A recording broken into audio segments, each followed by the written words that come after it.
नमस्कार, मैं हूं बालकृष्ण थरेजा। आप देख रहे हैं डेली लाइव। आइए शुरुआत करते हैं आज के मुख्य समाचारों की। कोरोना के बीच पंचायत समिति के प्रथम चरण के चुनाव को लेकर नोहर भादरा में हुआ मतदान।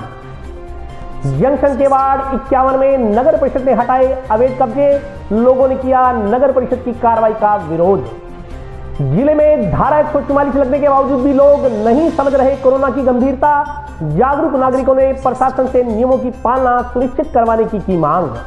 टाउन के एक युवक ने ब्लेड से काटा अपना गुप्तांग। जिला अस्पताल के चिकित्सकों ने युवक को हायर सेंटर किया रेफर। जिला अस्पताल के बाहर चाय की दुकान से चोरी हुआ मोबाइल फोन, दुकान संचालक ने अस्पताल चौकी में दर्ज करवाई शिकायत। और अब समाचार विस्तार से। नोहर व भादरा तहसील में सोमवार को पंचायत समिति के प्रथम चरण के चुनाव को लेकर मतदान हुआ। इस दौरान प्रत्येक बूथ केंद्र पर सोशल डिस्टेंसिंग के नियमों की पालना सुनिश्चित करवाई गई। जिला परिषद और पंचायत समिति सदस्यों के प्रथम चरण के चुनाव के लिए सोमवार को मतदान हुआ। हनुमानगढ़ जिले में प्रथम चरण के चुनाव के तहत नोहर व भादरा पंचायत समिति के 54 सदस्यों व जिला परिषद के 11 डायरेक्टरों के लिए सुबह 7:30 बजे से शाम 5 बजे तक मतदान किया गया। हालांकि सर्दी होने के कारण दोपहर 12 बजे तक मतदान की रफ्तार धीमी रही। 12 बजे बाद मतदान केंद्रों में मतदाताओं की लंबी कतारें देखी गयी। नोहर में 2 बूथों पर ईवीएम में तकनीकी खराबी आई। दलपतपुरा और ढंडेला गाँव में ईवीएम में तकनीकी खराबी की सूचना मिलने पर प्रशासन ने तुरंत खराबी को दुरुस्त करवाकर मतदान शुरू करवाया। निर्वाचन सूत्रों के अनुसार नोहर पंचायत समिति क्षेत्र के 27 ब्लॉकों में 256 मतदान केंद्र बनाए गए। इस क्षेत्र में जिला परिषद के 6 जोन आते हैं। वहीं भादरा पंचायत समिति क्षेत्र के 27 ब्लॉकों में मतदान के लिए 253 बूथ बनाए गए। यहाँ 27 पंचायत समिति सदस्यों के साथ 5 जिला परिषद डायरेक्टरों के लिए मतदान हुआ। नोहर भादरा पंचायत समिति क्षेत्र में 4,112 वोटर हैं। इनमें 1,88,702 महिला मतदाता हैं। नोहर क्षेत्र में 1,08,381 पुरुष व 96,056 महिलाएं मतदाता हैं। इसी प्रकार भादरा में 1,03,029 पुरुष व 92,646 महिला मतदाता हैं। सभी मतदान केंद्रों पर पंचायत समिति व जिला परिषद सदस्य के लिए अलग अलग ईवीएम मशीनें लगाई गयी। कोरोना के कारण चुनाव में मतदान के दौरान बड़े बदलाव देखे गए। सोशल डिस्टेंसिंग की पालना के लिए मतदाता मतदान केंद्रों पर बनाए गए गोल घेरे में खड़े होकर अपनी बारी का इंतजार करते देखे गए। जिला परिषद व प्रधानों के चुनाव चल रहे हैं। इस दरमियान में बिल्कुल शांतिपूर्ण चुनाव हो रहे हैं। किसी प्रकार की कोई शिकायत अभी तक प्राप्त नहीं। अभी इस तरह की कोई घटना नहीं है। मन शांतिपूर्ण चल रहा है। शुरू में 1-2 ईवीएम खराब हुई थी, तो बदला दिया। पुलिस का माकूल जाब्ता लगाया हुआ है। ऑब्जर्वर वगैरह साथ भी घूमे हैं।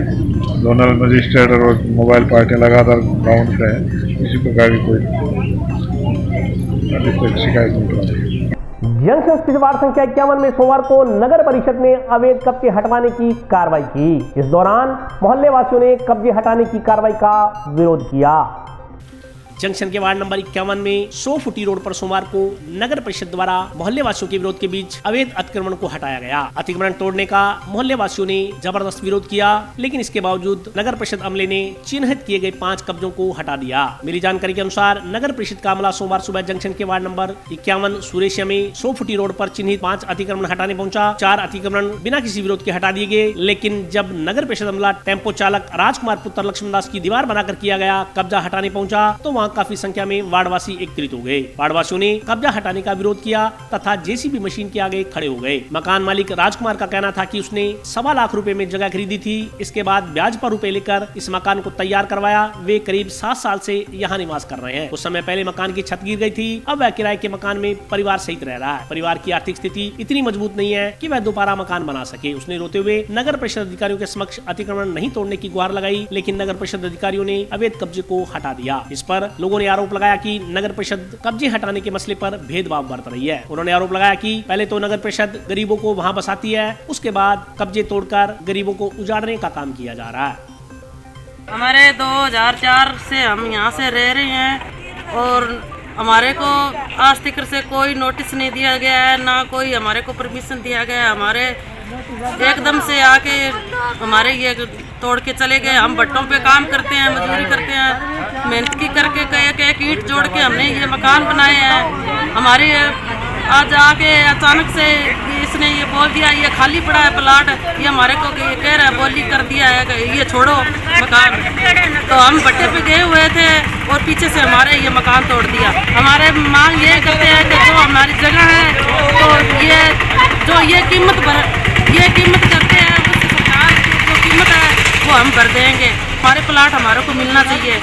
मामला है सर, लगभग हम यहाँ पे 15-20 साल से रह रहे हैं पूरी फैमिली के साथ, और बिजली बिल और ये सीवरेज कनेक्शन सारे कुछ है हमारे पास में, लेकिन बिना किसी इन्फॉर्मेशन के, बिना नोटिस के हमारे घरों और प्लॉटों को तोड़ा जा रहा है, जिसकी सूचना हमें बिल्कुल नहीं दी गई है। अगर ये सिलसिला जारी रहा तो हम भूख हड़ताल पे बैठेंगे कलेक्टर के सामने जाके। पूरे दिन कमाते हैं 300 रुपये, उसकी मेहनत से हमने रुपये जोड़ जोड़ के घर बनाए और वो तोड़ा जा रहा है। इसके लिए हम अपनी जान देने के लिए तैयार हैं, चाहे जो हो जाए। आज से 1992 के आसपास हमारे वहाँ पे कब्जे थे पीछे, तो वहाँ से तुड़वा के हमारे यहाँ पे दिए थे हमारे को काट के 20-35 के प्लाट। और जब हमने मकान बना लिए तो तब उन्होंने तुड़वाना चालू कर दिया। अब प्लाट को काट के दिए नगर पालिका ने, तो इसका जवाब नगर पालिका को देना चाहिए। मांग करते हैं कि जो प्लाट तोड़ दिए गए या कुछ भी है तो उनको जो पैसे उन्होंने भरवाने हैं किसी और से, तो वो जिनके प्लाट है उनसे पैसे भरवा के उनको उनके मकान, उनके जगह उन्हीं को मिलनी चाहिए। नगर परिषद के अधिकारियों से हमारे कोई पहले आया नहीं गए थे, तो वहाँ पे हमारे को नोटिस तो दिया नहीं, तो हम कैसे बात करते हैं। आने के लिए तोड़ने के लिए आगे गई थी, तभी भी हमें नोटिस नहीं मिला था। तो ऐसा तो हम कलेक्टर के पास जाएंगे, नहीं सुनेंगे तो हम फिर मुख्यमंत्री धरना लगाएंगे, जो भी हमारे समझ में आएगा हम लोग करेंगे।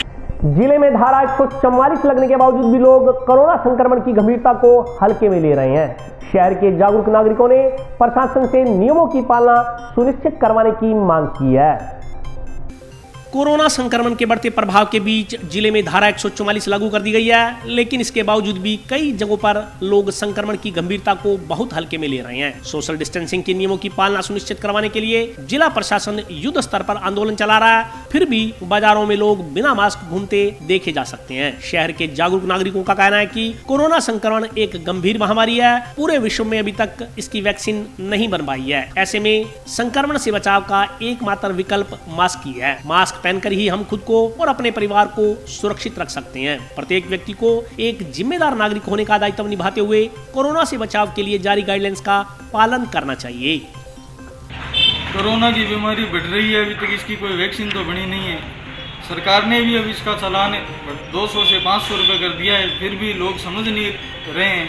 हम तो सभी से यही अपील कर रहे हैं कि जी मास्क पहनकर ही बाहर निकलें, क्योंकि जब तक इसकी कोई वैक्सीन नहीं बन जाती है तब तक ये रोग पूरे देश के अंदर अपने पांव पसार रहा है। और इसकी जब तक पूरी वैक्सीन नहीं बनेगी तब तक ये धीरे धीरे बढ़ता ही जाएगा और एक दिमाग की तरह पूरे देश को खोखला कर रहा है। उनसे ये अपील है कि मास्क के प्रति और इस बीमारी के प्रति लोगों को और भी ज़्यादा जागरूक करें और कानून थोड़ा सख्त बनाएं, जिससे कि जो लोग आमजन है ना वो समझ जाएं कि ये बहुत खतरनाक बीमारी है। टाउन के वार्ड संख्या 28 में आज दोपहर एक युवक ने अपना गुप्तांग काट लिया। युवक को जिला अस्पताल ले जाया गया, जहां चिकित्सकों ने उसकी नाजुक हालत को देखते हुए उसे हायर सेंटर रेफर कर दिया। टाउन के एक युवक ने लड़की बनने के शौक में अपना गुप्तांग काट लिया। इसके बाद युवक को राजकीय जिला अस्पताल में भर्ती करवाया गया, जहां चिकित्सकों ने उसकी गंभीर हालत को देखते हुए उसे हायर सेंटर रेफर कर दिया। बताया जा रहा है कि टाउन के रेलवे स्टेशन के सामने वार्ड संख्या 28 का रहने वाला उक्त युवक ने आज दोपहर ब्लेड से अपना गुप्तांग काट लिया। इसके बाद परिजन उसकी गंभीर हालत को देखते हुए उसे जिला अस्पताल लेकर पहुंचे। लड़की बनने के शौक में 19 वर्षीय उक्त युवक ने यह जानलेवा कदम उठाया। युवक ने लड़कियों के कपड़े और हाथों में चूड़ियां पहन रखी हैं। फिलहाल युवक को बीकानेर रेफर कर दिया गया है।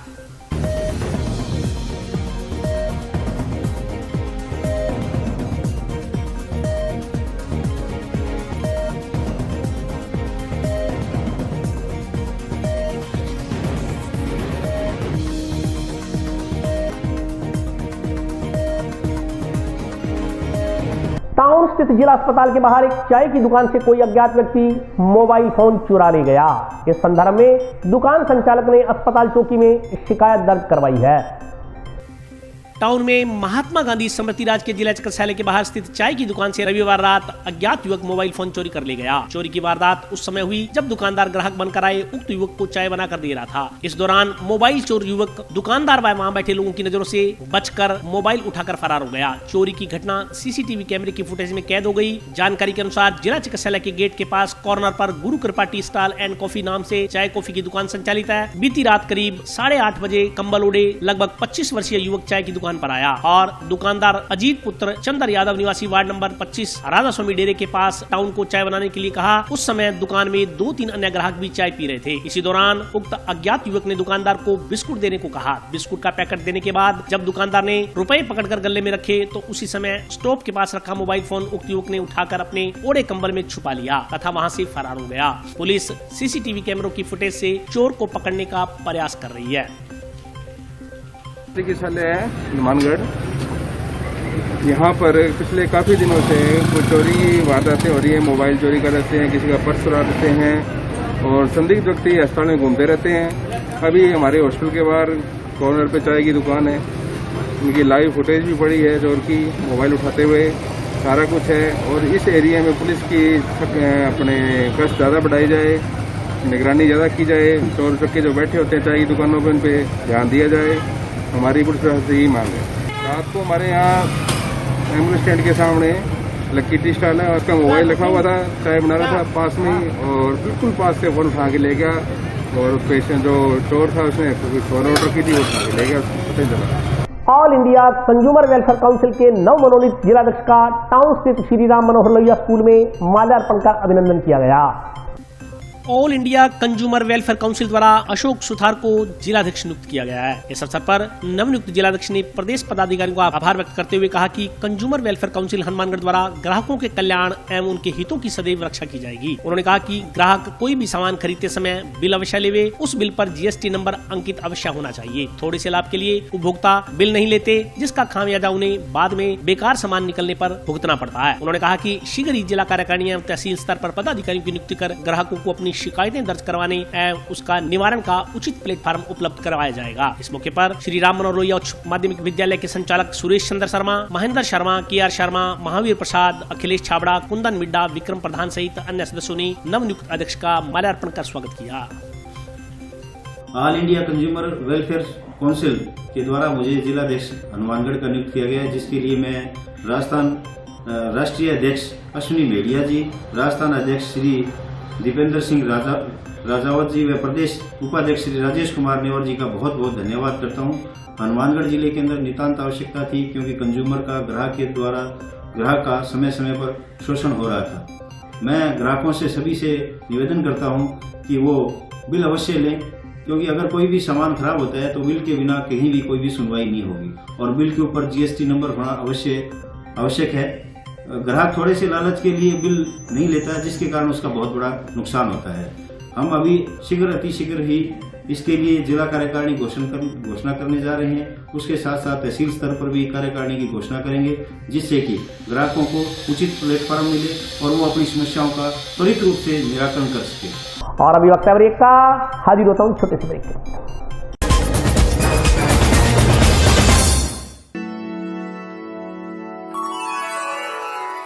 यूं तो कई बार मुझे हंसते देखा है, पर ये हंसी कुछ और है। ये गहना मुझ पर जचता है, पर ये महज एक गहना नहीं, ये रूपरेखा है मेरे मन की, हंसती खिलखिलाती लहरों की, जो आतुर थी अब तक मुझ पर सजने को। इसलिए ये गहना ही मेरा सच्चा श्रृंगार है, श्रृंगार है, श्रृंगार है।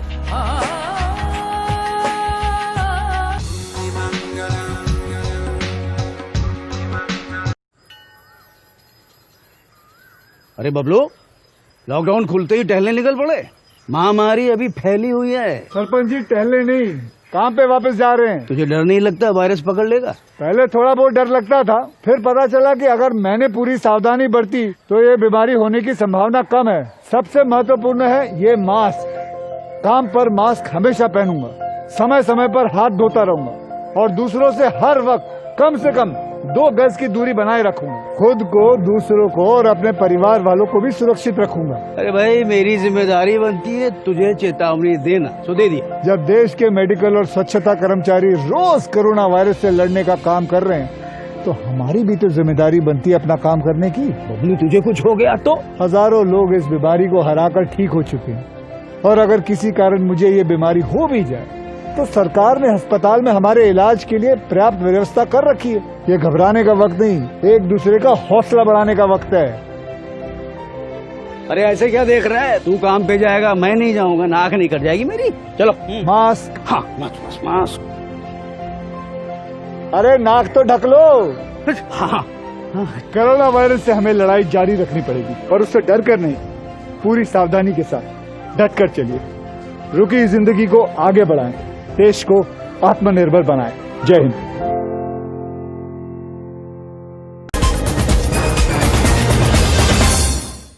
ब्रेक के बाद स्वागत है। आइए नजर डालते हैं अगले समाचारों पर। एनएमसीजी कॉलेज में पानी आपूर्ति के लिए कोहला नहर से 800 मीटर लंबी अंडरग्राउंड पाइपलाइन डलवाई जा रही है। सोमवार को उक्त कार्य का शुभारंभ किया गया। टाउन स्थित राजकीय नेहरू मेमोरियल पीजी महाविद्यालय में पानी आपूर्ति के लिए कोला नहर से सीधी पाइपलाइन डलवाई जा रही है। सोमवार को पाइप डालने के कार्य का शुभारंभ किया गया। कॉलेज प्राचार्य ने बताया कि कॉलेज में काफी दूषित पानी आ रहा था, जिसके कारण कॉलेज परिसर में लगे पेड़ पौधों पर बुरा असर पड़ रहा था। कॉलेज में पानी की समस्या न हो, इसके लिए कोला नहर से सीधी पाइपलाइन डलवाई जा रही है। पाइपलाइन में फिल्टर भी लगवाए जाएंगे जो पानी साफ करने का काम करेंगे। उन्होंने बताया कि उक्त कार्य में करीब 4,50,000 रूपए की लागत आएगी। नहर से कॉलेज तक करीब 800 मीटर लंबी पाइप अंडरग्राउंड डलवाई जाएगी। प्राप्त पानी मिलने से कॉलेज का सौंदर्यीकरण बढ़ेगा। महाविद्यालय के लिए लगभग 800 मीटर अंडरग्राउंड पाइपलाइन नहर से लेकर के ले जाने की योजना है, जिससे नहर का पानी महाविद्यालय में डायरेक्ट चला जाएगा। ऑलरेडी हमारी 9 घंटे पानी की बारी थी, लेकिन वो उसका यूज़ नहीं हो पा रहा था प्रॉपर, क्योंकि पीछे से लोग मतलब अपने उसको मिसयूज कर रहे थे या काट रहे थे, तो हमारे लिए बहुत मुश्किल हो रहा था। महाविद्यालय में जो हमने पंप सेट लगा रखा है उसमें निश्चित रूप से पानी खा रहा है, तो पेड़ पौधे और हरियाली महाविद्यालय की ठीक नहीं हो पा रही थी और ग्राउंड जो है वो ग्राउंड भी सही नहीं हो पा रहा था। तो इससे जाने से महाविद्यालय का सौंदर्यीकरण बढ़ेगा और ये जो हमारी हरियाली है महाविद्यालय की ग्राउंड जो है वो ठीक कर पाएंगे। 100 मीटर पाइपलाइन है जो डाली जानी है, नहर से सीधी आउटलेट लिया जा रहा है। लगभग 4.25 लाख रुपए इस पे एस्टिमेट जो टेंडर के हिसाब से खर्चा है। जंक्शन स्थित हाउसिंग बोर्ड कॉलोनी में जर्जर पड़ी सड़कों और लीकेज पेयजल पाइपलाइन के कारण लोगों को परेशानियों का सामना करना पड़ रहा है। कॉलोनी वासियों ने प्रशासन से व्यवस्थाएं दुरुस्त करवाने की मांग की है।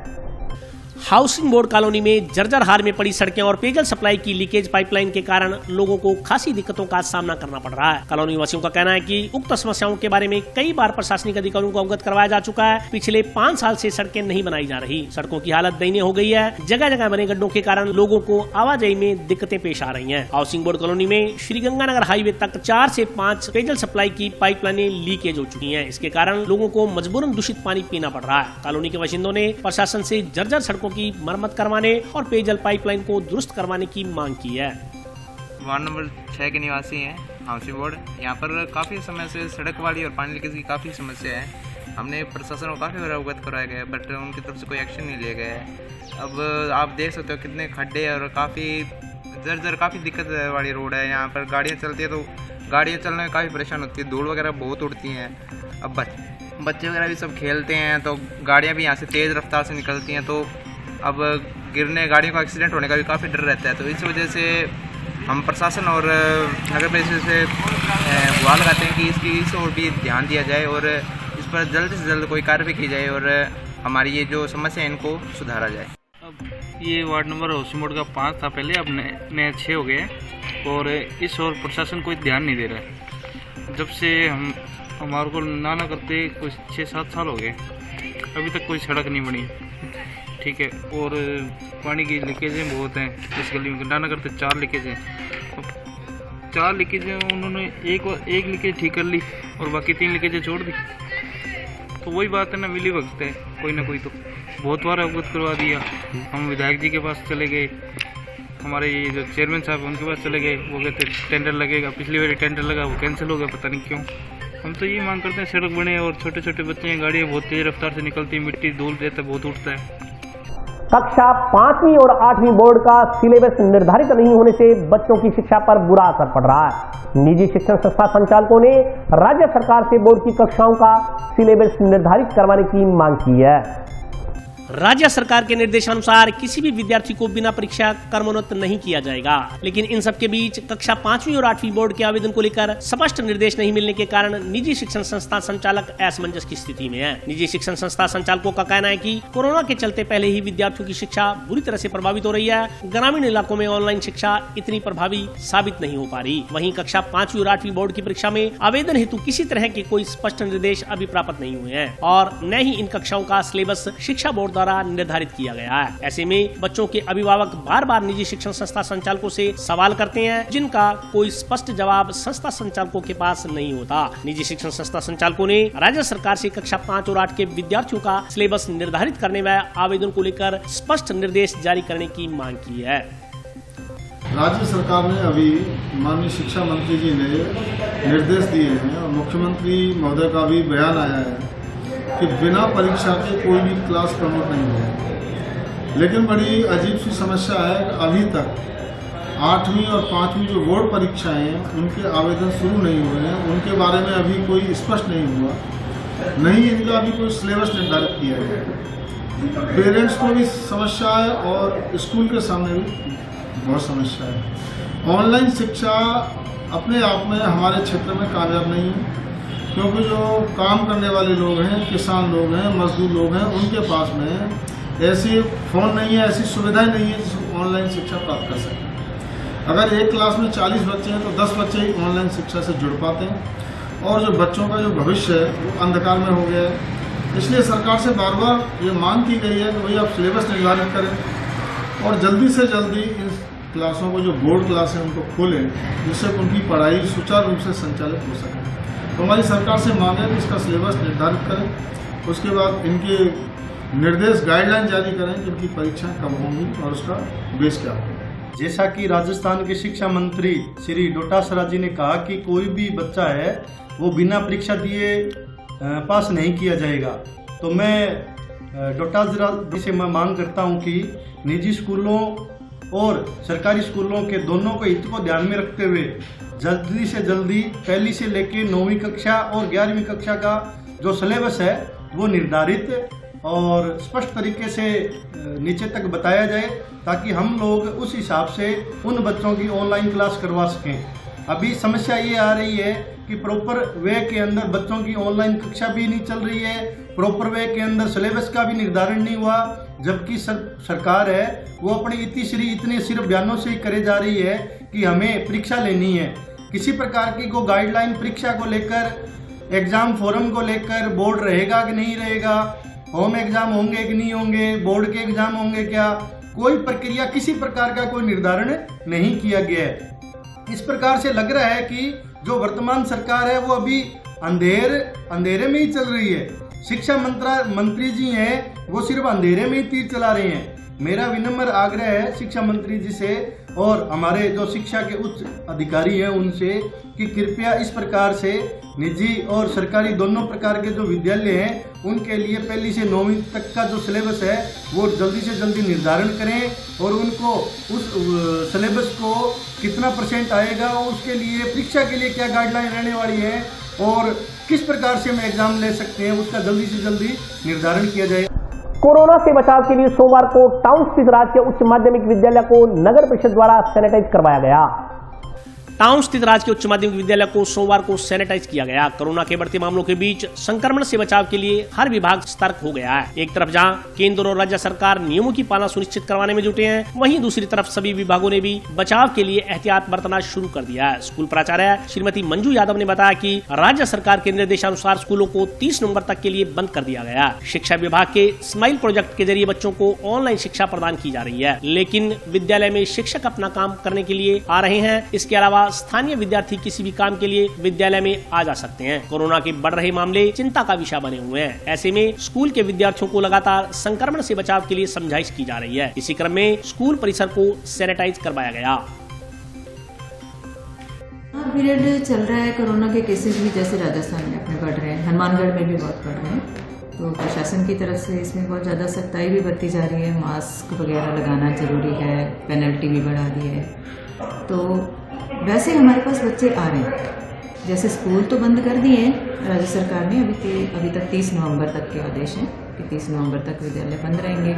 लेकिन माध्यमिक शिक्षा बोर्ड राजस्थान अजमेर की जो 10वीं और 12वीं की परीक्षाएँ हैं, उसके लिए आवेदन पत्र भरे जा रहे हैं, उसकी भी 30 नवंबर लास्ट डेट है। तो हम बार बार बच्चों से कांटेक्ट कर रहे हैं कि आप स्कूल आओ, लेकिन साथ में उनको ये भी गाइडलाइन देते हैं कि आप मास्क लगा करके ही आओगे, पेरेंट्स की परमिशन लेकर के आओगे, जो उनके लिए एडवाइजरी जारी की गई है, तो उसके अनुरूप ही बच्चे स्कूल में आ रहे हैं। अभी जैसे नगर पालिका से कांटेक्ट करके तो फॉगिंग भी करवाई है स्कूल में और सैनिटाइज भी करवाया स्कूल को, क्योंकि डेली बच्चे आ रहे हैं, तो उनसे यही रिक्वेस्ट की है कि डेली नहीं हो पाए तो कम से कम एक दिन छोड़ करके तो विद्यालय को जरूर सैनिटाइज करवा दिया जाए, क्योंकि बच्चे भी आ रहे हैं और स्कूल में थोड़ा सा निर्माण कार्य भी चल रहा है। तो उन चीज़ों को देखते हुए और कुछ अब जैसे इसी महामारी की वजह से ही वैसे एडमिशन डेट हमेशा 30 सितंबर तक ही रहती है, लेकिन इस बार एडमिशन डेट भी अभी 10 दिसंबर तक कर दी गई है। तो कुछ नए प्रवेश भी आ रहे हैं, तो इन सब चीज़ों का ध्यान सभी मिलकर के रख रहे हैं, तो हम भी इसमें काफ़ी सतर्कता बरत रहे हैं। और आज के लिए बस इतना ही। कल फिर हाजिर होता हूँ नए समाचारों के साथ। तब तक के लिए नमस्कार।